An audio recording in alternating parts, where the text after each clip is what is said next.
আজ আমরা শোকাহত, বাকরুদ্ধ এবং স্তব্ধ।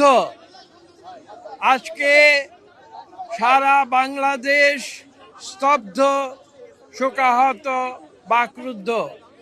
আজকে বাংলাদেশের 18 কোটি মানুষ স্তব্ধ হয়ে গিয়েছে, শোকাহত হয়েছে। তারা জানে না তারা কি বলবে। আজকে একটি যুগের অবসান হয়েছে।